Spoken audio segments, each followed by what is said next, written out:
नमस्कार। आप देख रहे हैं आपका अपना मोक्ष चैनल। दोस्तों, यहाँ पर मैं प्रिया आप लोगों का स्वागत करती हूँ और आज की खास वीडियो आप सबके प्यारे लड्डू गोपाल जी के बारे में है। दोस्तों, लड्डू गोपाल जी को अपने घर में रखना सबको बहुत पसंद है, लेकिन क्या आप जानते हैं लड्डू गोपाल को अपने घर में रखने के नियम क्या होते हैं? क्या आप जानते हैं कि लड्डू गोपाल की सेवा हमें कैसे करनी चाहिए और अगर हमने अच्छे से सेवा की तो उसके क्या फल मिलते हैं, और अगर हमने अपनी सेवा में कोई भी भूल कर दी तो उसके क्या दुष्परिणाम मिलते हैं? अगर नहीं जानते हैं तो ये वीडियो खास तौर पर आप लोगों के लिए है। तो चलिए बिना किसी देरी के मैं आपको बताने जा रही हूँ लड्डू गोपाल की सेवा में हमें किन खास बातों का ध्यान रखना चाहिए जिससे कि कृष्ण भगवान जी हमसे खुश हों और हमें बहुत सारी हमारी इच्छाओं को पूरा करें। दोस्तों, हिंदू धर्म में आस्था रखने वाले लोग भगवान श्री कृष्ण की कई रूपों में पूजा करते हैं। भगवान कृष्ण का बाल स्वरूप यानी कि लड्डू गोपाल ये हमें बहुत ही प्रिय होते हैं, क्योंकि ये नाम से ही लड्डू गोपाल कहलाते हैं। जिस तरीके से हमारे बच्चे हमारे बड़े प्रिय होते हैं ना, छोटे से क्यूट से, वैसे ही ये श्री कृष्ण जी का बाल स्वरूप रूप है जो बड़े ही प्यारे और क्यूट से लगते हैं। तो अब लड्डू गोपाल भगवान श्री कृष्ण के बचपन का नाम है। मान्यता है कि भगवान कृष्ण की माता यशोदा जी और गोकुलवासी उन्हें इसी नाम से पुकारते थे।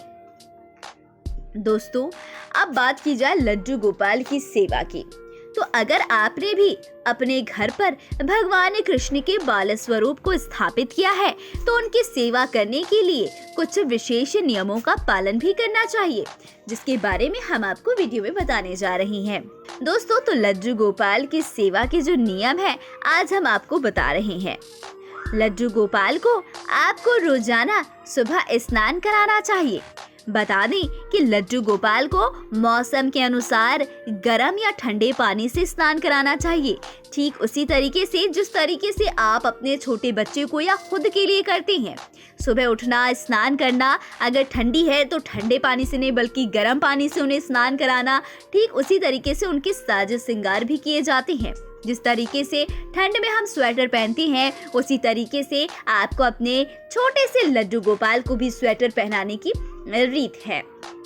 दोस्तों, अब बात भोजन की, तो लड्डू गोपाल की रोजाना पूजा अर्चना करने के बाद सात्विक भोजन का भोग जरूर लगाएं। जिस तरीके से आप सुबह शाम भोजन करते हैं ठीक उसी प्रकार आपको अपने लड्डू गोपाल को भी भोजन कराना है, लेकिन आपको भोजन कराते समय इस बात का विशेष ध्यान रखना है कि वो भोजन एकदम सात्विक भोजन हो। मांस, मदिरा, मीट, मछली या फिर यूं कहें लहसुन का भी इस्तेमाल लड्डू गोपाल के भोजन में नहीं किया जाता है।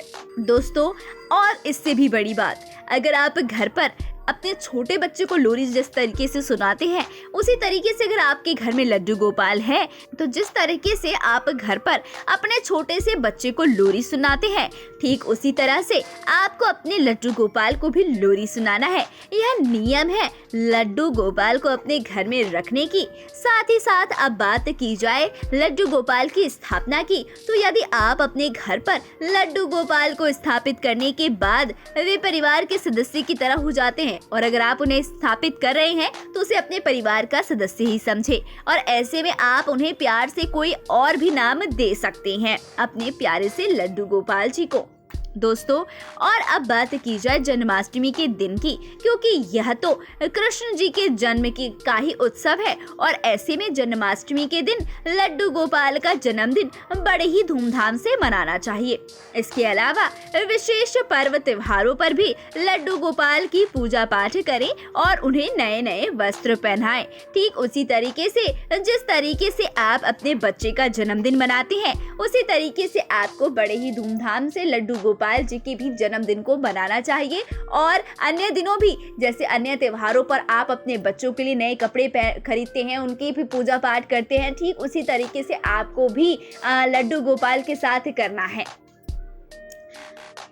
दोस्तों, आशा करती हूँ आपको हमारी आज की लड्डू गोपाल जी से जुड़ी ये सारी जानकारियाँ बेहद पसंद आई होंगी और अब आप भी जान गए होंगे कि किस तरीके से आपको अपने घर में लड्डू गोपाल की सेवा करनी है और किस तरीके से उन्हें अपने घर में स्थापित करना है। यदि आपके घर में लड्डू गोपाल जी हैं तो आपको सात्विक भोजन करना चाहिए और आपके घर में मीट, मछली या मांसाहारी भोजन जो है पूरी तरीके से त्याग देना होगा और ना ही आपको मांसाहारी भोजन का सेवन करना है और ना ही मदिरा का।